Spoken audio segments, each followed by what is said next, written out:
¿Qué tal, amigas y amigos? En estos días cercanos a la Navidad se ha estrenado en una plataforma una película sobre la Virgen María y algunos de ustedes me preguntan si es buena, si no es buena, si es recomendable, etcétera. Miren, más allá de decirles si es buena o no, yo quiero comentarles lo siguiente para que ustedes saquen su propia conclusión. Para conocer la vida de una persona es importante tener datos verídicos, datos históricos, datos reales que nos hagan conocer de verdad a aquella persona.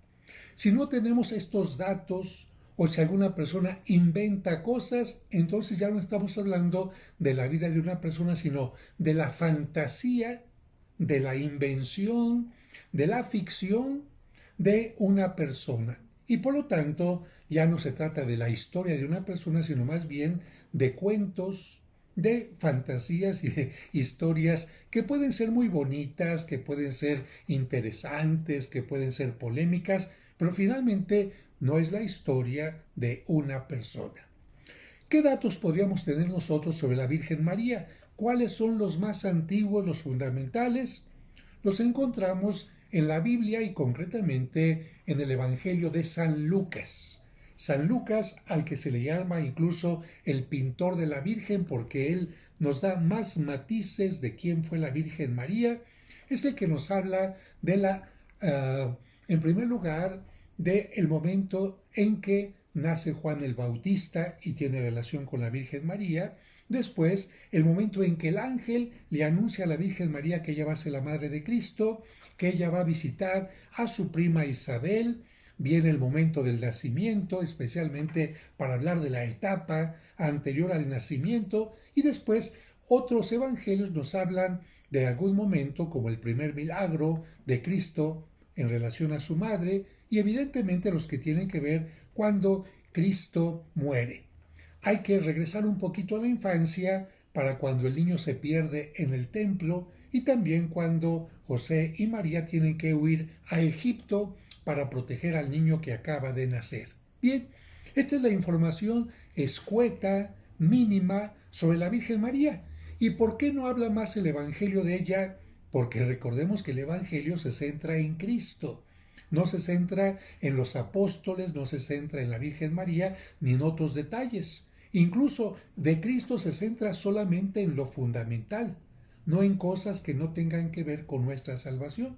Por lo tanto, sería ya suficiente saber lo que nos muestra la Biblia para entender que María es una mujer de fe, una mujer valiente, una mujer que enfrenta adversidades con una gran actitud, una mujer que acompaña a su hijo sin ponerle ninguna traba, etcétera, etcétera, y por lo tanto se convierte en un modelo de mujer. Y que interceda por nosotros, pues lo entendemos un poco en el Evangelio que nos habla de las bodas de Caná, donde Cristo realiza su primer milagro precisamente porque ella interviene para que los novios puedan pasar ese momento difícil. Más allá de esto que nos menciona el Evangelio, ¿qué otros documentos tendríamos? Miren, los documentos que aparecen después son hasta el siglo segundo. Fíjense, hasta el siglo segundo va a aparecer un texto que se llama Protoevangelio de Santiago. ¿De qué siglo? Del siglo segundo. Protoevangelio de Santiago. Y se llama proto para que no vayamos a creer que de verdad es un evangelio escrito por alguno de los apóstoles llamado Santiago el Mayor o Santiago el Menor. Y este texto se conoce como apócrifo, a diferencia de los evangelios canónicos, los que están en la Biblia. ¿Por qué apócrifo? Porque se escribió 100 años después de que ya había muerto Cristo, que ya habían muerto los apóstoles, etc. Y por lo tanto no lo podemos considerar como un texto bíblico, sino que es un texto muy posterior. ¿Qué interés o qué riqueza podía tener este protoevangelio de Santiago que los cristianos fueron guardando cierta información sobre los apóstoles, sobre María, sobre el mismo Cristo, que no quedó escrito? Y esto que fue pasando de boca en boca, de boca en boca, tiempo después se convirtió quizás en parte de este texto. No significa que todo lo que tiene este texto protoevangelio de Santiago haya sido real, pero parte de este texto sí puede tener parte de una tradición que se fue pasando de boca en boca, pero ya llega hasta nosotros con cierta alteración. Y te quiero decir que este protoevangelio de Santiago trata de llenar algunas lagunas que la gente se preguntaba, bueno, ¿cómo se llamaban los papás de la Virgen? ¿Dónde nació? ¿Cuándo fue que se consagró a Cristo? Etcétera, a Dios. Bueno, precisamente estas cosas que mucha gente trata de saber porque quiere saber más de sus personajes queridos, así como actualmente la gente quiere saber más de Luis Miguel y quiere saber más de Madonna y quiere saber más de tal compositor. También en los tiempos antiguos la gente quería conocer más de la gente que quería y bueno, la Virgen María es un personaje muy querido y por eso este protoevangelio de Santiago, fíjate bien, responde a esta curiosidad de la gente, pero también tiene una importancia fundamental porque en este evangelio se basan muchos pintores para hacer obras relacionadas con la Virgen María. ¿Cuál es el texto más antiguo después del Evangelio que habla de la Virgen? Protoevangelio de Santiago. Y a esto que escribe el autor de este libro se va a añadir, fíjate, después de 1, 2, 3, 4, después de 4 siglos, en el siglo sexto, va a aparecer otro texto llamado también apócrifo, porque imagínate ya en el siglo sexto, por supuesto que no vivía ningún contemporáneo de Cristo ni de los apóstoles. En el siglo sexto aparece este que se llama Evangelio del pseudo Mateo. Aquí le llaman Evangelio, pero ya sabes que no es Evangelio porque viene el pseudo Mateo. Significa no lo escribió San Mateo, es un texto totalmente posterior. Ya el primer evangelio, que el protoevangelio de Santiago, este evangelio le va a añadir más y más y más y más cositas que por supuesto ya no son reales. Y sin embargo, este texto fue muy querido por la gente. ¿Por qué? Porque habla de cosas muy bonitas de la Virgen, habla cosas muy bonitas de Cristo, etc. Sí, historias bonitas, pero reales. Ya no podíamos decir que lo que se ha añadido sea tan real. De tal manera que entre el Evangelio del pseudo Mateo y el protoevangelio de Santiago se tendría que tener más atención, más veracidad, en todo caso, en el protoevangelio de Santiago. Pues bien, yo te digo, a propósito de esto, si tú quieres saber más sobre los evangelios apócrifos, no es tan difícil conseguirlos, ¿eh? Desde los tiempos más antiguos se pueden conseguir y actualmente incluso en la editorial Porrúa puedes encontrar esta versión que tiene los más importantes o puedes encontrar algunos libros con más evangelios apócrifos como este que tengo aquí, pues que tiene cerca de 1000 páginas y que nos muestra también evangelios apócrifos de la infancia de Cristo, de San José, de Poncio Pilatos, en fin. Pero entonces ya vámonos a nuestro tema en particular. Tú me dirías, bueno, entiendo entonces por lo que me dice que si hay una película sobre la Virgen María, se fundará en los evangelios de la Biblia, los evangelios canónicos, y si acaso quieren enriquecer un poco la historia, tomarán estos evangelios apócrifos que usted nos ha mostrado porque son los más antiguos, siglo segundo y siglo sexto, además de los canónicos que son del siglo primero. Pues mira, tengo que decirte que lamentablemente no fue así.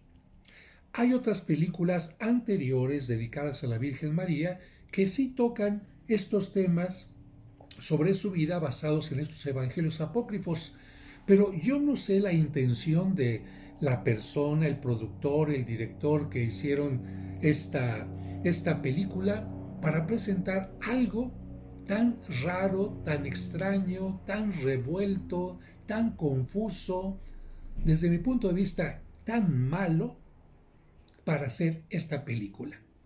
Ya tenía yo un antecedente de el mismo actor que sale aquí, que salió en una película llamada Noé, que yo fui a ver pensando, bueno, pues va a ser un poco la historia de Noé y lo interesante es que van a presentar cómo se arma el arca y los animales. No, hombre, una soberana porquería donde los árboles, imagínate, se mueven, caminan. Dices tú, ¿y de dónde sacan esta cosa tan rara? Bueno, finalmente la fantasía es válida, la gente puede inventar las cosas que quiera, pueden decir que Cristo vino de otro planeta, pueden decir que era a lo mejor los ángeles eran más bien marcianos, ¿sí? Tú puedes inventar todo lo que quieras como la fantasía te lo diga, pero tienes que decir eso.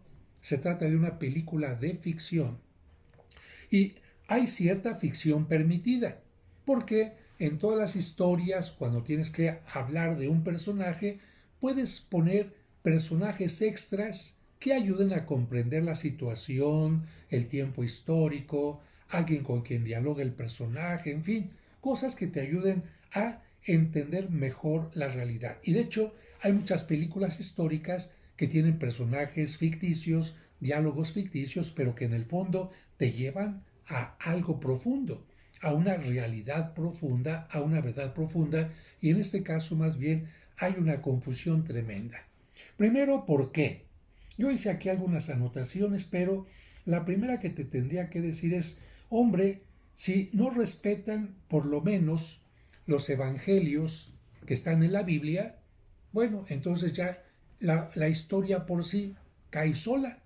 Imagínate en la película se muestra, por ejemplo, que la Virgen va a la casa de su prima Isabel no para ayudarle porque está necesitada, porque le ayude a tener el parto, sino porque María va a esconderse y que no se den cuenta de que está embarazada.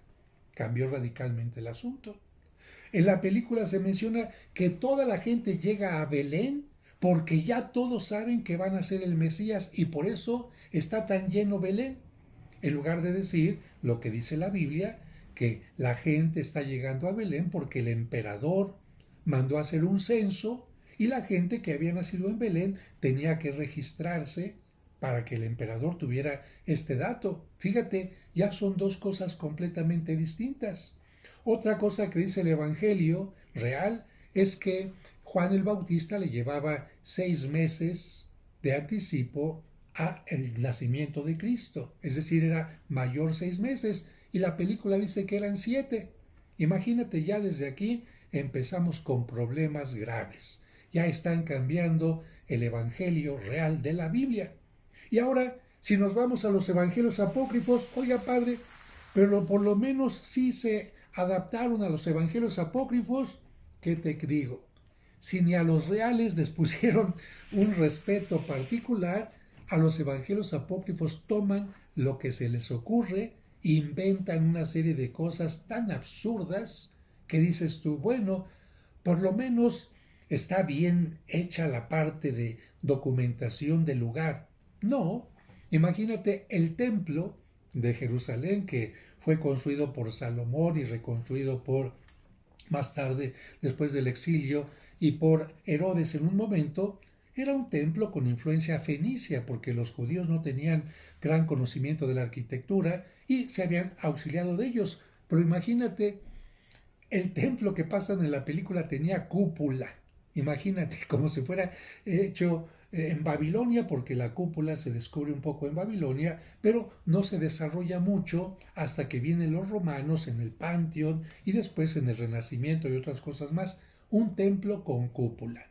Después, en el templo sabíamos que estaba el menorá, que era un candelabro de 7 brazos como este, y era una pieza muy importante. Bueno, en la película no aparece uno, aparecen como si los hubieran comprado en oferta varios. El arca de la alianza, que estaba en un lugar sagradísimo, donde únicamente estaba el sacerdote, no, ahí está chiquita y ahí hasta la Virgen María se queda a dormir. Imagínate. Entonces ya encontramos una cuestión complicada de una, digamos, locación está equivocada. Luego los personajes también están deformados, porque Herodes no era un estúpido. Herodes fue un gran constructor que construyó el primer puerto importantísimo en el Mediterráneo, Cesarea Marítima. Se usó ahí por primera vez el cemento hidráulico. Construyó además Masada, una ciudad en el desierto con cisternas con capacidad de almacenar la lluvia. Construyó también el Herodion, su tumba, que era una especie de ciudad rodeada por un monte, y un experto relacionista con el Imperio Romano. De tal manera que sabemos que, aunque es odiado por la parte de la matanza de los inocentes, no era una persona trastornada como se presenta en la película. De acuerdo a la vestimenta de los sumos sacerdotes también, parece que estás viendo una película extraña con vestimentas extrañas tipo Harry Potter o algo así, no tiene nada que ver, y tampoco la vestimenta de la gente de su tiempo. Aparece también un personaje mencionado en la Biblia, pero aquí trastocado totalmente, que es la profetisa Ana. La Biblia nos dice que cuando María y José llevan a presentar al niño, una mujer anciana llamada Ana habla maravillas de él. Pero en la película, Ana se la pasa acompañando a la Virgen todo el tiempo, ¿eh? Desde antes de que esté embarazada, ella es la que lo acompaña. Esta mujer está en el templo, parece una sacerdotisa, cuando en realidad en el templo de Jerusalén no podían estar mujeres de esta situación. Y finalmente, en la parte donde María forma parte de las niñas que entran en el templo consagradas a Dios, bueno, el uniforme que le ponen a María junto con las demás niñas, los peinados y muchas cosas más son totalmente ridículos, absurdos, quizás atractivos a la vista, sí. Para la gente a lo mejor que nunca ha estudiado, que no sabe nada de esto, pues se imaginará eso, pero las vestimentas no tienen nada que ver con vestimentas reales como lo hacen directores como Franco Sefirelli, por ejemplo, que cuando hace la película de la Pasión de Jesús de Nazaret, o cuando Mel Gibson hace también su película, hay estudios históricos de cómo se vestían, cómo era el templo, cómo era la ciudad, etc. Y entonces te acercan más a la realidad. En este caso, lamentablemente, la película queda en una ensalada de ponle aquí, échale acá, cámbiale aquí otra cosa, otra más por acá, y entonces se convierte en una película decepcionante para quien quería ver una película sobre la vida de la Virgen María. Y repito, decepcionante, porque la gente escucha la palabra película sobre la Virgen María, vamos a verla, pero aquí decepcionante. Y una última cosa, el ángel Gabriel que se aparece ahí con su capucha y unos signos que parecen tatuajes, extrañísimo, nada que ver con lo que se ha hablado siempre en la Sagrada Escritura y en la tradición judeo-cristiana. Y también algo interesante es que el demonio aparece todo el tiempo en la película, invitando a la Virgen a que no haga lo que tiene que hacer, pero incluso provocando que se desmaye y cargándola y llevándosela a no sé dónde, si no es que la salvara el héroe José, porque José aquí también aparece de una manera muy especial. Y hay escenas que son fuera de contexto, como el momento en que van a apedrear a la Virgen María. Se entiende que una mujer que no estaba casada todavía y quedaba embarazada no era vista bien por el pueblo. Y ese podía ser realmente el futuro de María si José no la hubiera aceptado. Pero entonces aquí ves una cosa totalmente distinta. Si José la acepta, esta escena que aparece ahí no tendría por qué darse. Entonces, como te digo, mezcla una cosa con otra y entonces ya queda en ti verla para analizar los puntos y decir, bueno, pues me gustó simplemente porque me entretuve, pero no fue una película que me haya acercado más ni a la Biblia ni a los evangelios apócrifos. Finalmente, te comento que en mi canal de YouTube tengo varios videos sobre los libros apócrifos, que son Te presento el Evangelio del Nacimiento de Cristo, el de la Virgen María completititito, para que lo puedas conocer a fondo y vayas acrecentando tu cultura cristiana. Porque tanto los evangelios apócrifos como los evangelios canónicos han sido fuente de inspiración para películas, series y también para muchos pintores que les gustan estas historias maravillosas. Los evangelios apócrifos durante un tiempo fueron más leídos que la Biblia porque a la gente le gustaban estas historias tiernas de que el niño jalaba una mesa, digo una tabla, porque a San José ya no le alcanzaba para hacer una mesa y entonces él hacía milagros desde que era niño. O que el niño hacía palomitas de barro y les soplaba y se iban volando. Claro, son historias bonitas, pero fuera de la realidad, fuera de lo que nos menciona la Sagrada Escritura. Espero que te haya gustado este video. Si te gustó, dale like y recomiéndalo a tus amigos. Y si no estás suscrito en mi canal, suscríbete para que puedan llegarte todos mis videos. Que Dios les bendiga y hasta el próximo video.